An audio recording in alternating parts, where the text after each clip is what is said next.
Something has just been observed that does not fit into any scientific model we currently trust. It is April 1st, 2026, and just 6 hours ago, the James Webb Space Telescope transmitted an image that brought operations at the Space Telescope Science Institute in Baltimore to a complete halt. No alarms, no noise, just silence. Because what appeared on the screen should not exist. Think about Jupiter for a moment. Picture the Great Red Spot, a massive, centuries-old storm system larger than Earth itself.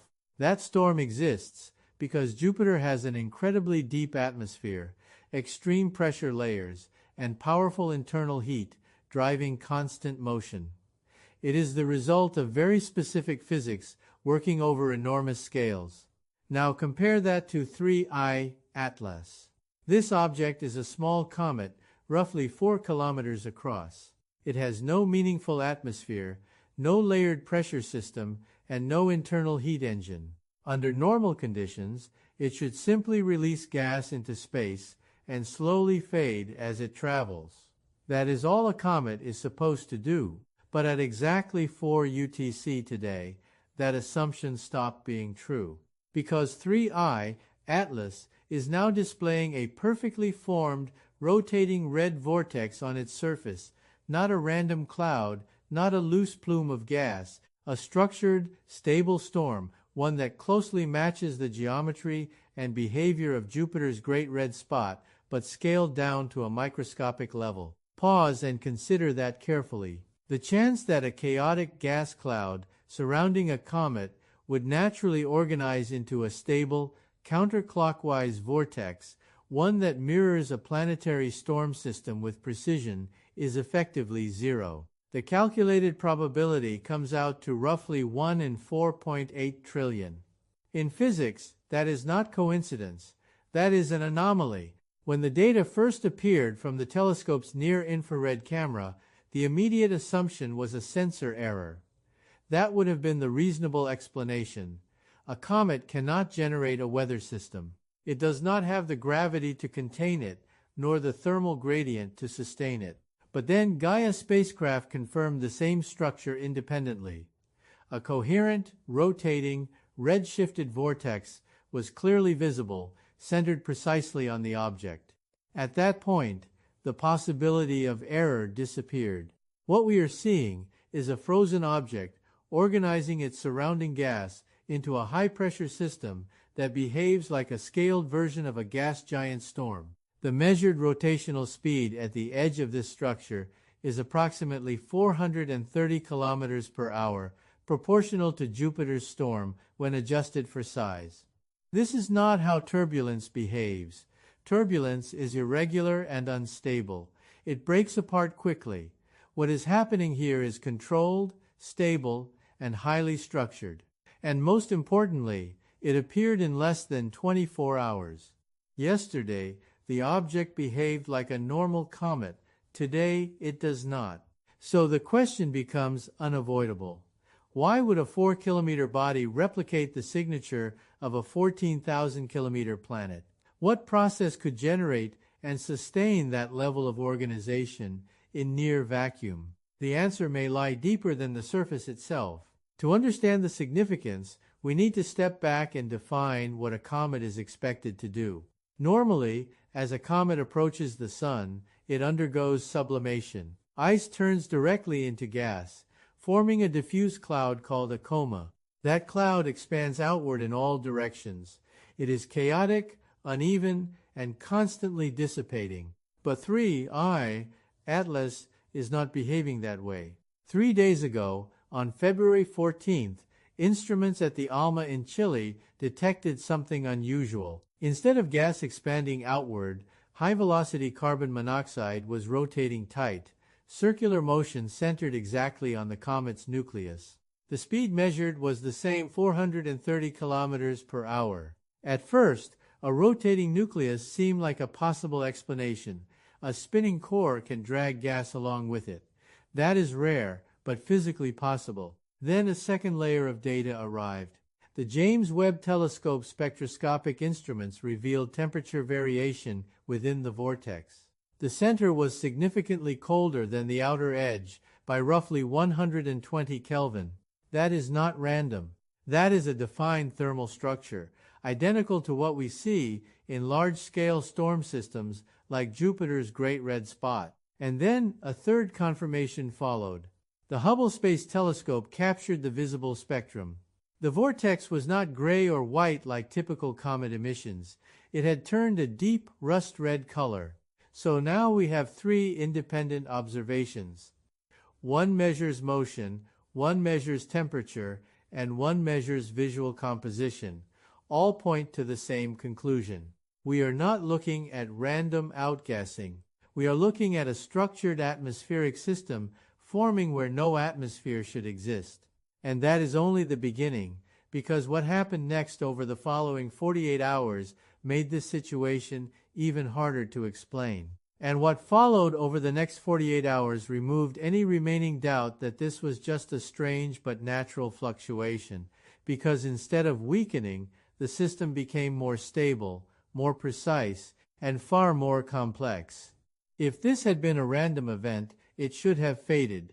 That is how turbulence behaves. It loses energy, breaks apart, and disappears into the surrounding vacuum. But that is not what happened here. The structure on 3I, Atlas, did the exact opposite. At 14 UTC yesterday, the first major shift occurred. The outer edges of the vortex, which initially showed minor irregularities, began to smooth out. Within a short observational window, the storm stabilized into a clean, mathematically consistent ellipse. The ratio between its major and minor axes settled at exactly 1.6 to 1. That number is not arbitrary. It is the same ratio observed in the Great Red Spot on Jupiter. This is where the anomaly deepens. Natural systems can occasionally resemble known patterns, but they do not lock into exact proportions with that level of precision. This suggests control, or at the very least, a governing mechanism we do not yet understand. 6 hours after that stabilization, a second anomaly appeared. Doppler shift measurements began to show the presence of shear zones surrounding the vortex. These are bands of gas moving in opposite directions along the perimeter of the storm. On Jupiter, these are driven by internal heat and massive atmospheric depth, creating the well-known banded structure of the planet. But on a 4-kilometer object with no atmosphere, no internal heat source, and minimal gravity, shear zones should not exist. There is no mechanism to sustain opposing flows of gas in a vacuum environment, and yet, the data clearly shows them. Then came the third anomaly, and this is where the situation moves from unusual to deeply concerning. The storm began to pulse. Not randomly, not irregularly, but with a consistent rhythm, every 4 hours and 55 minutes. The vortex expands slightly and then contracts back to its original size. The pattern repeats with remarkable consistency. It behaves less like a weather system and more like a regulated cycle. When you examine that behavior closely, one conclusion becomes difficult to ignore. This is not passive motion. It resembles a controlled process, something closer to a system maintaining itself. At this point, the central question becomes unavoidable. A storm of this nature requires energy, significant energy. On Jupiter, that energy comes from gravitational compression and solar input. But 3I, Atlas, is too small for gravitational heating to matter, and it is currently too far from the Sun for solar radiation to drive such activity. So where is the energy coming from? To answer that, we need to look at the fluid dynamics involved. In physics, we use a parameter called the Reynolds number to determine how a fluid behaves. It tells us whether motion will be smooth or chaotic, stable or turbulent. Large, long-lasting storms like the one on Jupiter require extremely high Reynolds numbers on the order of billions because they depend on dense, high-pressure environments. For a comet, the expected Reynolds number should be close to 0. The gas around it is too thin, too sparse, and too weakly interacting to form any kind of stable structure.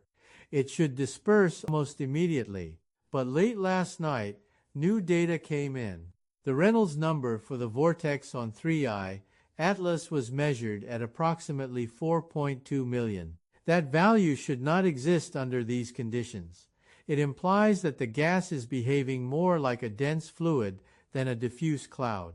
In simple terms, it is acting less like vapor and more like a liquid. This is where the current model fails completely. If you stir a liquid, like coffee in a cup, you create a vortex. But once you stop applying energy, the motion fades and disappears. Jupiter's storm persists because the planet continuously feeds energy into its atmosphere. But here, there is no visible source of continuous input. So the question becomes even more direct. What is sustaining this motion?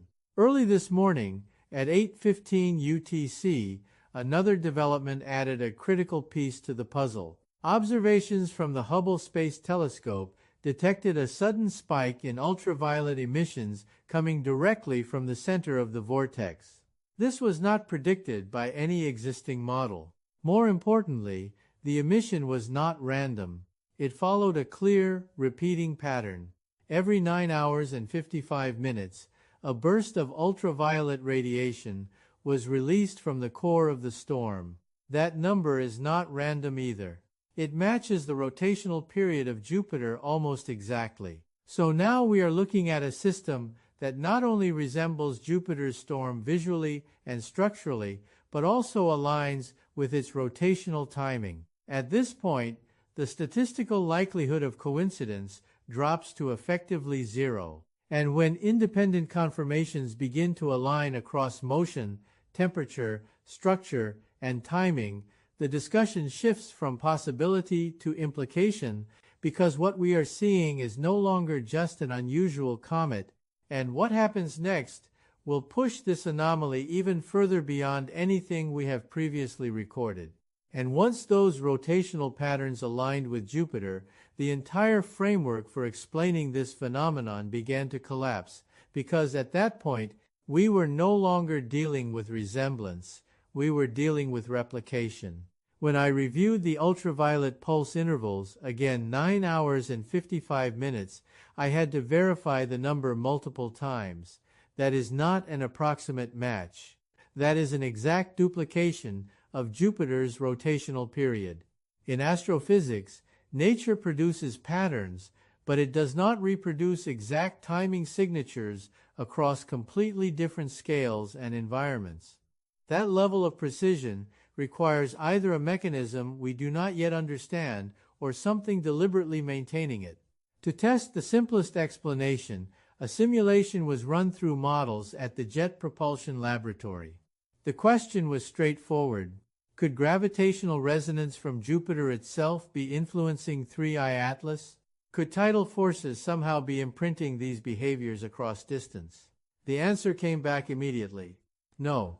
At the time of observation, 3I Atlas was approximately 4.2 astronomical units away from Jupiter, over 600 million kilometers. At that distance, the planet's gravitational effect is negligible. It cannot induce synchronized rotational dynamics, and it certainly cannot organize a gas cloud into a stable vortex structure. So, that possibility was eliminated. What remains are two explanations, and neither of them fits comfortably within current science. The first possibility is that we are observing a completely new physical state, a form of gas behaving like a superfluid, capable of maintaining coherence in near-vacuum conditions without the need for traditional pressure or gravity.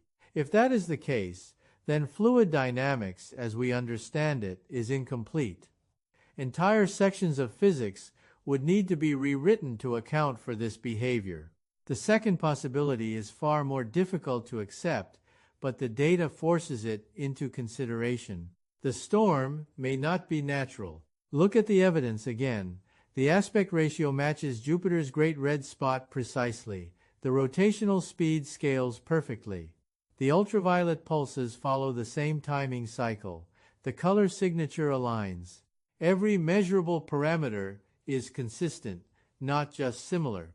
It is as if 3I, Atlas, is reproducing the characteristics of Jupiter on a smaller scale. And that leads to a question that cannot be ignored. Why would an object mimic a gas giant? In astrophysical terms, mimicry has one primary function: camouflage. If an object can reproduce the observational signature of a much larger celestial body, it can potentially mask its presence within broader datasets. It can appear as noise, as a known pattern, something expected rather than something new. But before that idea could be explored further, another development forced the entire situation into a new category. Because the storm did not remain stationary, everything discussed so far, the vortex structure, the Reynolds number, the thermal gradient, was recorded within a stable reference frame. The storm was centered and consistent, but at 1442 UTC today, new telemetry from the Deep Space Network's Madrid antenna detected something that had not been seen before. The vortex shifted position, not randomly, not drifting due to rotation, but moving with direction and consistency across the surface of the object. The movement was measurable, controlled, and repeatable. That should not be possible. On Jupiter, the Great Red Spot moves slowly westward due to atmospheric currents. Its motion is predictable and governed by well-understood dynamics. But on a small comet with no atmospheric layers, there are no currents to carry a storm across the surface, which means the motion is not passive. It is being driven. At the exact same time this movement was recorded, another signal appeared, one that shifted the focus away from fluid dynamics entirely and into something much more structured. A radio transmission. Not background noise, not random interference, but a narrow band, high-intensity signal centered at 22.2 GHz. That frequency is known in astrophysics as the water maser line. Under natural conditions, water masers occur in star-forming regions. They amplify microwave radiation, creating powerful but chaotic emissions. This signal was not chaotic. It was organized. And more importantly, it was pulsing. The sequence was immediately analyzed. What it revealed removed any remaining ambiguity. The pulses followed a pattern of prime numbers: 2, 3, 5, 7, 11. Then the sequence repeated, every 43 seconds. Natural systems do not count. They do not generate prime number sequences with consistent timing. That is a hallmark of structured information. Initial assumptions pointed to possible interference, something local, something artificial from Earth, but triangulation quickly ruled that out. Observatories at Green Bank Telescope, Effelsberg Radio Telescope, and Parkes Observatory all confirmed the same source location. The signal was coming from the center of the vortex on 3I, Atlas. And as that signal strengthened, the behavior of the storm began to change again, pushing this anomaly beyond fluid dynamics, beyond thermodynamics, and into something that begins to look like coordinated output rather than natural evolution. And as that signal intensified, the entire phenomenon crossed a line that science rarely encounters, because we were no longer observing a strange natural system, we were watching multiple independent behaviors begin to synchronize with each other in real time. The vortex on 3I, Atlas, was no longer just rotating and pulsing. It was now moving, emitting radiation, and transmitting a structured signal all at once, and all in coordination. The first thing researchers did was verify the radio transmission again. The frequency 22.2 GHz remained stable. The pulse pattern prime numbers remained unchanged. But something new appeared in the data. The amplitude of the signal was no longer constant. It was rising and falling in sync with the physical expansion and contraction of the vortex itself. That correlation is critical, because it means the storm is not just a visual structure or a thermodynamic anomaly. It is directly tied to the signal being transmitted. In simple terms, the vortex is acting like a physical component of the transmission system. That idea alone challenges everything we assume about comets. To understand why, consider how signals are typically generated. Even the most advanced human transmitters rely on solid-state electronics, precise oscillators, and controlled power sources. Here, we are seeing a cloud of gas, something that should be unstable and diffuse, acting like a coherent, regulated emitter. And it is doing so with remarkable precision. At this stage, the observational teams began to compare the timing cycles more closely. The vortex pulse repeats every 4 hours and 55 minutes. The ultraviolet bursts occur every 9 hours and 55 minutes. The radio signal cycles every 43 seconds. Individually, each of these could be dismissed as coincidence, however unlikely, but when plotted together, they reveal a pattern of harmonic relationships. The cycles are not random, they are mathematically linked. That is not something we expect from natural systems operating in isolation. Then came the next development. At approximately 1610 UTC, a subtle but measurable change was detected in the Doppler profile of the radio signal. The frequency began to shift slightly, not erratically, but in a controlled oscillation. This type of shift is typically associated with motion, either of the source or the emitting medium. But when the data was cross-referenced with positional tracking, the object itself was not accelerating in any way that could explain the modulation, which leaves only one conclusion. The signal is being actively modulated at the source. That means whatever is generating it has control over frequency output in real time. At this point, the conversation within the scientific community changed. The focus moved away from whether the phenomenon was natural and toward understanding how it could be maintained, because sustaining a structure like this requires energy, significant energy. The vortex itself is already consuming power to maintain its rotation and thermal gradient. The ultraviolet bursts require additional energy input, and the radio transmission, especially at that intensity and stability, demands yet another layer of power. All of these systems are operating simultaneously on a 4-kilometer object in deep space, without any visible propulsion system, without any detectable external energy source, and without any known internal mechanism that could explain it. This is where the thermodynamic problem becomes unavoidable. Energy cannot appear from nowhere. It must be generated, stored, or transferred. Yet no conventional source solar radiation, radioactive decay, or residual heat can account for the observed output. So the question shifts again.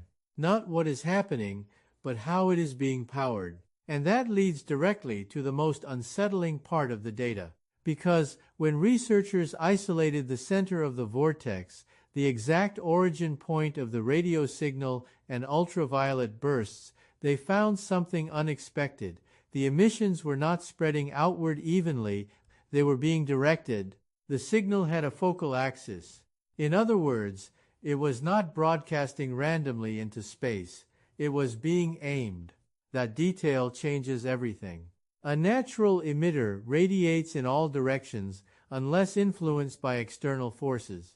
A directional signal implies control over the emission path. It suggests the presence of structure, something capable of shaping and focusing energy. And when that realization set in, a new analysis began. The trajectory of the signal was mapped against known celestial coordinates. The result was precise. The transmission was not aimed at Earth. It was aimed away from us, into deep space, toward a fixed region beyond the outer solar system. That means whatever is happening on 3i, Atlas is not reacting to us. It is communicating with something else. And as that possibility began to take hold, the final layer of data started to come in, data that suggests this entire sequence, from the formation of the storm to the emission of the signal, may not be random at all, but part of a much larger process that is still unfolding right now. And once the trajectory of that signal was mapped, the entire context of this event shifted from observation to implication, because for the first time We were no longer just analyzing behavior, we were forced to consider intent. The transmission from 3I, Atlas, is not dispersing randomly into space. It is narrowly focused, stable, and consistently aligned toward a fixed region far beyond the outer boundary of our solar system. That alone eliminates most natural explanations. Even known astrophysical emitters like pulsars or masers broadcast broadly unless shaped by extreme gravitational or magnetic forces. But here, the beam remains tightly controlled. So, the next logical step was to determine exactly where it is pointing. Astrometric teams began overlaying the signal's direction onto deep space coordinate maps. The alignment did not drift, it did not wobble, it remained locked with a precision margin of less than 0.02 degrees. That level of accuracy is extraordinary, even by human engineering standards.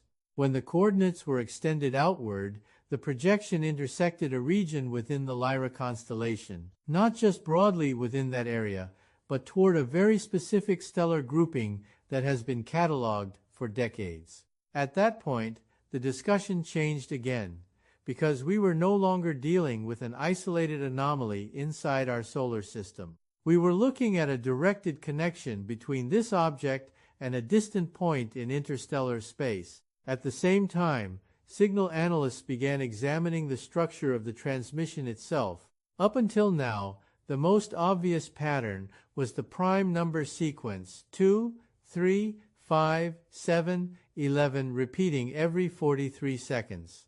But when the signal was broken down further, a second layer emerged beneath that sequence. The spacing between pulses was not perfectly uniform. There were slight variations, subtle shifts measured in milliseconds. Initially, these were dismissed as noise or measurement error. But once corrected for instrumental delay, a pattern appeared. Those variations were consistent. They repeated. That means the signal is not just counting. It is encoding. At this stage, the data was run through multiple decoding models. Binary translation was attempted first, mapping the pulses into standard digital structures. That produced no immediate readable output. Then, frequency modulation patterns were analyzed, looking for harmonic encoding. Again, no direct match to known systems. But one result stood out. When the timing variations were mapped onto a logarithmic scale, the pattern began to resemble a compression algorithm, something designed to carry large amounts of structured data in a limited bandwidth. That is not a natural phenomenon. At the same time, another change was detected in the vortex itself. The red storm, which had previously remained stable in color and shape, began to show slight fluctuations in brightness along its outer rim. These were not random flickers. They followed the same timing variations as the radio signal. In other words, the visual structure and the electromagnetic transmission were now linked at a deeper level. The storm is not just generating the signal. It is part of the signal. This raises a critical possibility. The vortex may be acting as a modulation surface, essentially a physical interface that encodes information into multiple forms simultaneously. One channel is radio frequency, another is ultraviolet radiation. A third may be visual, embedded in the shifting brightness patterns. If that is correct, then we are not observing a single signal. We are observing a multi-layered transmission system, and that system is operating with a level of integration that does not occur in natural astrophysical environments. At this point, the energy problem becomes even more significant. Maintaining a rotating vortex, generating ultraviolet bursts, and transmitting a coherent, directional radio signal would already require immense power. But encoding structured information across multiple channels simultaneously increases that demand further. Yet the output remains stable. That suggests the presence of an internal energy source that is not only powerful, but regulated. And that leads to a conclusion that is difficult to avoid. Whatever is happening inside 3I, Atlas is not random, not passive, and not fading. It is building towards something.